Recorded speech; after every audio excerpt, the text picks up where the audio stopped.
Welcome to the broadcast, my fruits. We have a woman of vision that has been crowned and officiated by oustide. A woman of vision. What kind of vision is that? We all know the kind of visions that those two remonstrate with, don't we? We don't see. Recollections might vary. But Steinem sees it. And this packed-out auditorium at the Ziegfeld Ballroom. A vision. As Meghan, the Duchess of Sussex, is celebrated and honoured. How dare she? How dare she drag that title into such an arena, under such auspices? I think not. I truly think not. Awarded for lifelong advocacy for women and girls. All her dreams are coming true, my dear, showered with praise. Yes.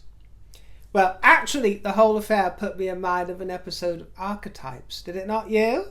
It was like an extra, unwelcome bonus edition of Archetypes. That's what it put me in mind of. That speech, that vomit-inducing speech, so honed, so well practiced. She's been practicing these speeches since birth, hasn't she, my dear?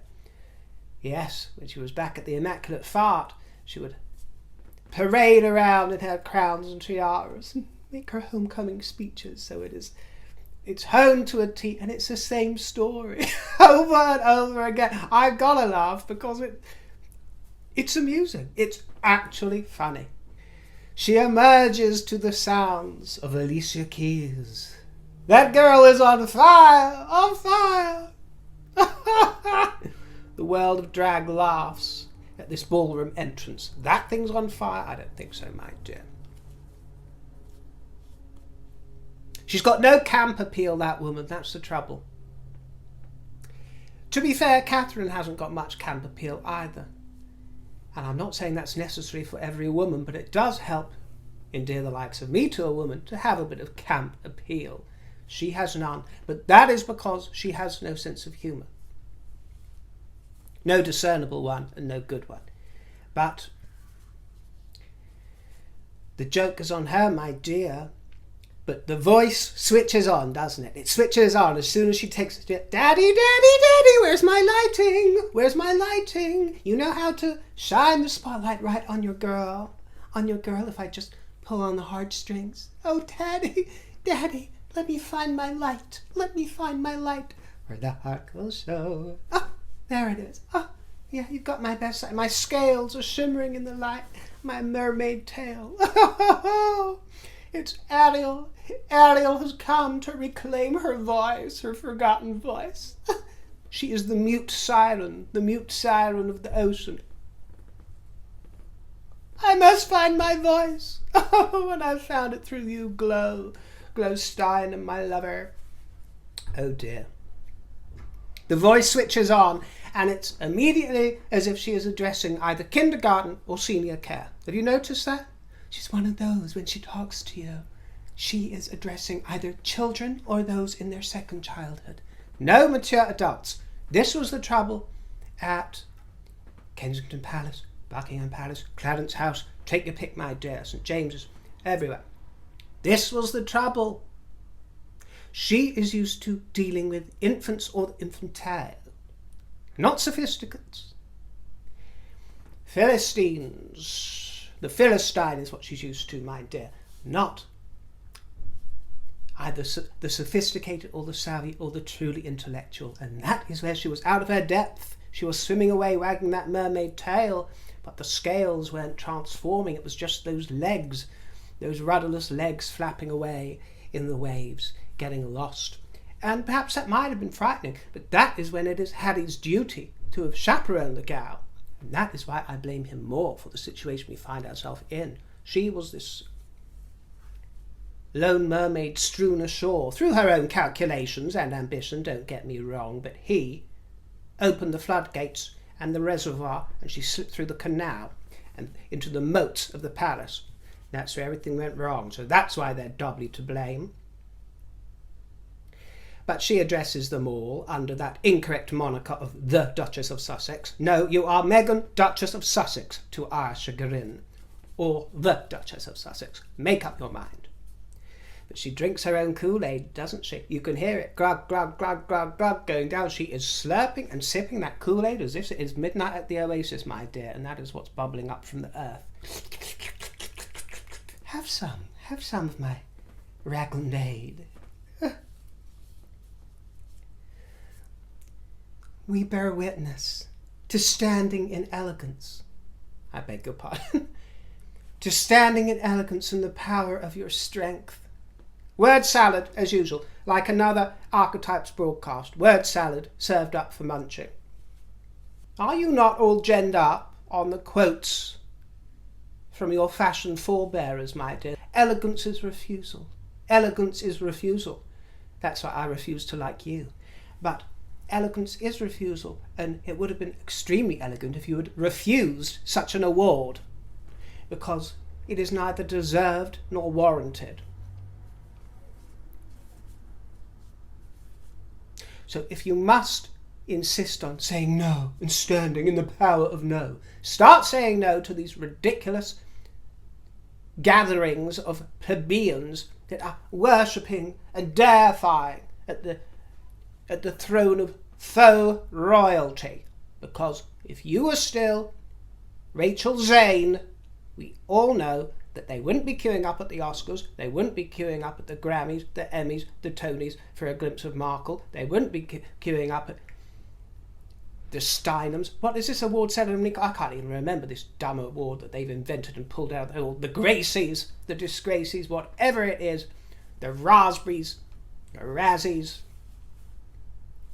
Now that is one you might want to accept, the Razzies. But it's all amusing, isn't it? But she says, it's funny. It's funny because as a young girl... Oh, here we go. Here we go. Every anecdote, every speech. Back when I was 6 or 12 or 13. You're getting deja vu, my dear. I'm sorry if you are, but so am I. As a young girl, can you remember that far back, Meghan dear? I would come home, settle in after a day at school, and then we get a very dramatic retelling of what she used to see on her coffee table. There was a bit of this and a splash of that, and I remember them vividly. So, and right in the middle of the coffee table in this mound of paraphernalia of my youth was Ms. Magazine, which apparently Miss Steinem was involved in. Now, I'm not American, so I'm not au fait with this magazine. I'm sure it was wonderful. I hear wonderful things about Glo Steinem. I also hear from some that she's lost her marbles, but I am not going to hold forth on that. That's her own business. She looks and sounds like a wonderful woman, so no disparagement there. But this magazine, she goes on to describe, doesn't sound especially singular. I've got to tell you, she says that she noticed amongst this pile of rubles, she noticed how it would be full of wonderful feminist articles about astronaut women and how you can do this, that, and the third. Well, they used to have that in all the magazines of the day, my dear, from Cosmo to Vogue to Harper's to Woman's Own here in the kingdom, whatever it was. They were all empowering, for the last half a century. That's what they got up to. But if you say so, my dear, then okay. Ms. Magazine did it better. And you noticed it. And by the way, on their website, they describe Meghan as one of the most powerful and influential people in the world. Oh my. Powerful and influential. Well, if that is true, then I think we can safely say that she wielded that power irresponsibly and with childish immaturity and a lack of compassion. The gown she wore was Colombian, with gold fishy scales all over it. Mermaid-esque, wasn't it? Rather mermaid-esque, and we'll come to a little bit of a clash of the mermaids coming on to another story coming up. I actually think she looked fantastic. I actually think she looked fantastic. I loved the dress. I thought it was fabulous. I thought her makeup was wonderful. I thought her hair was great. I thought she had simple accessories. And there is nothing that I would nitpick over there. Well, actually, maybe some minor things, but I thought it was splendid. I would have, if I was really nitpicking, I wouldn't have had that panel cut out in the middle of the dress. You had the sweetheart neckline and then a little cut-out panel. I would have had either just kept that plain material or maybe a small embellishment of some kind, but I don't need that peekaboo affair going on, but still nice. I think her figure looks very good, bearing in mind that we are all designated a certain frame and a certain shape, and there's only so much that one can do with a figure. So bearing that in mind, I think she looks the best she can, and she's evidently lost a lot of weight that she gained when she was pregnant, twice over, and she looked markedly different, as is natural after both that, and she's done well to tone up afterwards. She does lack a defined waist, she always has, so how is she supposed to attain one out of thin air? Not everybody is a Catherine, do you understand? So I certainly am not going to be body shaming. She also has a modest bust, and I'm a fan of all types of bust, my dear, so I like big bouncy busts, fair to middling, and the modest as well, which can be incredibly chic. So every sugar ice bun is wonderful. But personally, and this is only personally, I'm not saying she should do it, because the trend at the moment is to embrace whatever shape you are and, go along with it. Personally, call me old-fashioned, I would have cinched that waist in, my dear, and busted things up and upholstered. And, because I like the razzle-dazzle, and, if you're gonna strut in there as she does, as if she's working the runway, then, make those hips bounce, make the, a Monroe affair, my dear. I'm not saying that she has that sort of apparatus, but give us a Monroe moment, a bit, make those sequins shine, make the light bounce. Daddy, hit me fine. Well, you need to give the lighting director something to bounce off of, my dear. So, as I say, this isn't really a criticism. I'm just saying that if it was me, I would have added a bit more curve and a bit more drama to that affair, my dear. But wonderful gown. I thought it was fabulous. She looks great, and I also don't agree with those who insist that she's had some sort of facelift. No, absolutely not. And I know what it's like to come on here trialing a new bit of makeup or a lip liner, and for that episode, oh, what have you done? You've had a tweak, you've done something different, and it's like, don't you understand how makeup works? And a bit of styling. It's not that difficult to make a snatched look if you really want to, and to look a bit more casual the next day. It's perfectly especially when you have professional makeup artists doing the job for you and snatching it all in. It's just the way it goes. She looks great. Harry, however hard he tries, I'm afraid. I thought the colour of his tie was rather nice. It looked like a nice tie. I have never enjoyed any gentleman that ties the tie with the small little knot. I think it looks peevish, I don't know, unmanly, but I do understand that there was a vogue for it for a while, and I do understand in some quarters it flies, so perhaps that's just me, but I prefer a thicker look there to the tie. But he always is going to look like Clive from The Office, who's just staggered in drunk to the wrong party. Do you know what I mean? Got lost on the red carpet. That's what he looks like to me. And she's like, oh, what's he doing here? It's a fan. He's always going to have that look. It can't be helped. Doria. Well, she looked like she was off to the beach, didn't she, my dear? She always looks like she's off to the beach, all she needs is a bucket and spade and a lilo, and she's ready to go. Yeah, that's what she looks like. Now, on to the business of this heckling. We had a heckle affair outside.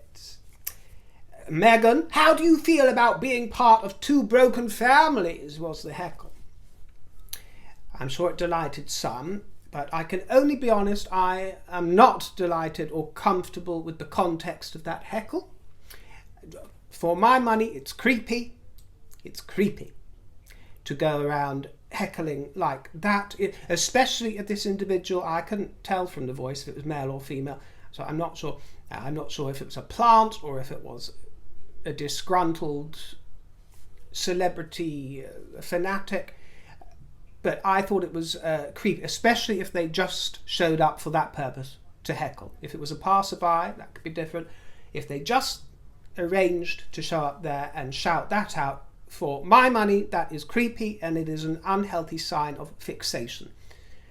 There are many out there who are unhealthily fixated on everybody, from the late Queen to the current King, everybody in the public eye, including me on this tiny little platform. That everybody, from the big stars to the little twinkles, has to cope with those out there who are fixated with those who make themselves available in the public. So I do have some sympathy with that. What I've always advocated for, and what I've said, if somebody wants to make a point regarding Harry and Meghan, and I realise this is just my personal volition, is that at royal family events, which is an institution they both besmirched, if you happen to be there when they are, the service of Thanksgiving, for example, for the late Queen, or at the parade at Windsor where they joined the whales. If I was there, I would have had the balls to turn around, face the other way, and show my back. It's silent, it's dignified, it's peaceful. I think that's fine. Would I ever attend some of that, make my point, shout and scream? No, I wouldn't. I do think it's fine that everybody has the right to protest, but I think the way I've mentioned is more dignified, or also just simply withdrawing your attention and support. That is one way of doing it as well. Withdrawing any attention, even if it's watching this broadcast. Withdrawing attention and your support from any products, or the Dior, this, that, the third. I'm not suggesting it, but I am suggesting it as a way to make your feelings known. I think there are more elegant ways, that's what I'm saying. And also what I didn't like is the fact that that complaint that was shouted out should have been addressed to the both of them. It would have been more reasonable to quiz the both of them on how they feel about being responsible for damage to the late Queen's reputation, because as a head of state, she represents our nation, our monarchy, our people. So in this context, I feel for the sake of a heckle, it would have been to make the quiz in regards to something less personal and less subjective. After the event, they skedaddled in a yellow taxi. Now, this was a very ungenerous story, featuring Disney, The Little Mermaid, and the Princess of Wales, because reports emerged from an early screening of the live-action remake of The Little Mermaid. It features Halle Berry, for those of you that haven't heard of it. Halle Berry as Ariel, and the romantic interest is Prince Eric. So we have a lady of colour playing Ariel and a white Prince Eric. And I wouldn't normally list what colours are playing which roles, because who cares, but I'm saying that because people are intimating that it has similarities to Meghan and Prince Harry. Well, a critic who saw this early screening told Page 6 that the film seems to draw a number of subtle but plausible comparisons between Harry and Meghan, and Ariel and Eric. And in one scene in particular, apparently these comparisons go on all through the movie, but one scene in particular, Ariel, who sacrificed her voice in order to get to the surface and meet Prince Eric. I've always seen myself as Ariel. She told us that, didn't she? I know she's mentioned it before. Was it in Archetypes? Everyone pulls out that trope, don't they, thinking that they're Ariel, from young gals to young gays to young trons to everyone owns it to death. I'm not disparaging it, dear. I'm a great fan of The Wizard of Oz, so I'm hardly one to talk. But some love The Little Mermaid. I'd prefer the original story of The Little Mermaid. I must say, I know that there are many fans of the Disney version. It never really struck me. I never really got into it, but I appreciate that it's very popular and loved. She'd sacrificed her voice in order to get to the surface and meet Eric, Prince Eric. She can't speak, so he tries to guess her name. The prince tries to guess Ariel's name, and his first guess is Diana. That's a strange name to pluck out of the air, isn't it? You don't meet many Dianas. nowadays. But yes, is your name Diana, he says. No. His second guess is Catherine. From Diana to Catherine. And when he suggests Catherine, apparently Ariel reacts with disgust. Oh, with revulsion. Oh, no. And he says, oh, no. Okay, definitely not Catherine. Excuse me, Disney? Really? Are you really going to make us boycott you for life? To be honest, I don't really watch much Disney anyway anymore. The golden years have passed, haven't they, my dear? It's what we always say. They used to do it better than they ever do now. Some of that is just down to the march of progress. But the little children in my family, and we have lots all over the place, the stuff that they have to sit down and watch on the box or on their tablets, it lacks so much of the charm of yesteryear. And actually, I go back and watch stuff that my mother used to watch in her day. When I was growing up, she would play that to me. And the animations and the cartoons and the puppetry was all wonderful. And they tell us it's sophisticated now, and I'm sure it's easier to make. But not a patch on what it was. I'm digressing. I'm going down memory lane again, my dear. I'd move in there if I could. It's terrible, isn't it? It's quite unhealthy. I shouldn't really reside there, but they used to do it much better. And it's the same with old Disney movies. And actually, people are saying that this new live-action computer-generated version of Little Mermaid actually lacks the charm of the cartoon version. But you can be the judge of that. This critic goes on to say that Disney would be disingenuous to imply that those name choices were incidental. I agree. Diana, followed by Catherine, and a look of revulsion from their young woman of colour mermaid, Ariel, who is off to seduce a prince with her waggy tail. Very disappointing, my dear. Disney are supposed to represent, decency for one thing, but this falling into this woke trap. Another one bites the dust. Another one off the Christmas card list, my dear, and I'm sure Walt would be turning in his grave or shuffling in his box, depending on whether he was buried or cremated. I don't know, my dear. Meghan told Oprah that she identifies as the Little Mermaid. Yeah, she did, didn't she? She's fishy, slippery, and smells like seaweed. One of the issues at the heart of all of these fallouts of the last few years has not simply been that Meghan found herself misunderstood, misrepresented. It is also the fact that she failed to understand Catherine, the Princess of Wales. And so did Harry, and he is the one that should know better. But she was misunderstood. She was accused of being cold, inhospitable, uncaring. Well, Catherine can be a very outgoing gal, especially when she is in somebody's trust, or they are in her trust. But she also has a natural reserve, and that was very evident to me. It was actually one of the reasons why I never warmed to her, and I have mentioned this before. It took me a long time. I didn't have anything against the gal, but I never really warmed to her for a long time. It was after watching that engagement interview years ago. The way she came over seemed a little brittle and perhaps, yes, a little shy. It didn't endear me to her immediately, but I had the brains and the nuance to understand that she'd been placed in front of a camera on a world stage for a role that she never really knew that she was in for. Yes, she'd had several years to get used to the idea, I understand that. But you don't really grow up preparing yourself for a role as future queen, do you? Unless you're a Rachel Ragland character. She thought she'd be in for some sort of quiet life when she was growing up. And she finds herself in this extraordinary position.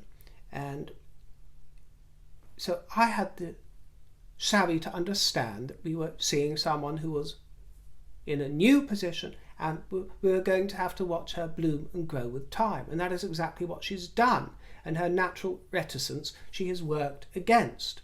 And when she was with Dame Kelly Holmes at her trust in Bath this week at the Percy Community Centre, she was speaking with some girls aged 11 to 13, and she told them they could ask her whatever questions they liked, and they had a private discussion. They asked her lots of questions, and Kelly Holmes said that she spoke about public speaking and how difficult that had been for her. It can be shockingly hard for lots of us. And Catherine said she's still working on that. She's still working that out. And she said she has had to learn to project the voice, this kind of thing. And that kind of thing can be crippling. And Kelly Holmes said so. Again, she humanised everything. Not everybody is perfect. She was lovely. So why did the Sussexes not have the experience or compassion to see this and notice this about Catherine? You know, she has a mix of shyness and steel. Catherine also spoke to the young girls about her own troubles to fit in. Meghan isn't the only one. We all trouble to fit in, don't we, when we find ourselves in a new scenario, whether that's first day at a new college or university or academy, first day at school, new job, meeting new in-laws, your boyfriend's relatives, boyfriend's, girlfriend's granny, whatever it is, my dear, we all find ourselves in these new situations. Well, Catherine did too, and remember, she was a commoner with not a hint of aristocracy, not a bit of it. And she found herself new to royal life. How extraordinary. It doesn't happen overnight either. It doesn't always happen in 1 year or 5 years, but guess what? She got there, and she is now, I feel naughty for saying it, but in some ways heading up that family at the moment, isn't she? Heading up the movement, let's put it that way. We have our king and queen heading up the future of the monarchy. A commoner. Yes, a commoner with a natural reserve and shyness has stepped into her womanhood, her princessdom and her future queenhood, my dear. But these things happen in time. It's not all about meeting someone at the door and immediately leaping into their arms as if you are a long-lost sister. Oh, we're new bezies, just like Millie Mackintosh. We can go to the Soho farmhouse all over the world, Istanbul, on missions and go shopping. Some people are like that. I can be like that at times, my dear. You meet me at a nightclub with a cigarette and a cocktail, and it's as if we've been best friends for several lifetimes, my dear. You can jump into my arms, kissy and this, that and the third. But different people react in different ways under different circumstances. And when you are future queen, as well as being, I was going to say a rather prim, that of a rather prim nature. I don't know if I could go so far as to call Catherine prim, but she's certainly not exactly what you'd call hot sauce. I mean, she wouldn't necessarily be my cup of tea for a night out at the disco. But some people take a little wearing in, you know, giving them a little bit of an opportunity to come out of their shell and throw caution to the wind. And then sometimes you will find that warm fire beneath the glacier. But come on, my dears. Just as you claim they didn't give you a chance, you are the ones that weren't giving them a chance to be them and allowing personalities to reveal themselves and different cultures in different ways. The King and Queen made their first joint appearance at Covent Garden, which warmed the cockles of my heart, my dears, because Covent Garden is like a second home to me, or at least it was for a portion of my life. Part of my first working life, I spent several years in Covent Garden, well, I should say around the Strand area and around Covent Garden, and returned to it a few times as well. So those streets, you know, throughout the main piazza and the surrounds, I know like the back of my hand. Every spot holds several memories for me. Love Covent Garden, love seeing them there. It's a historic part of town. I mean, like a lot of town, it's lost a lot of its charm over the years. Now, I mustn't go down that road again, must I? But I did look online to check, and it still has an antique market, because that's what I used to enjoy pottering around as well on a Monday. On a Monday, there is the antique market and collectibles at Jubilee Hall. So I don't, no idea if they have any good stuff there, but they used to. They used to have good stuff there on a Mondays. For any magpies out there. It's probably full of tat now.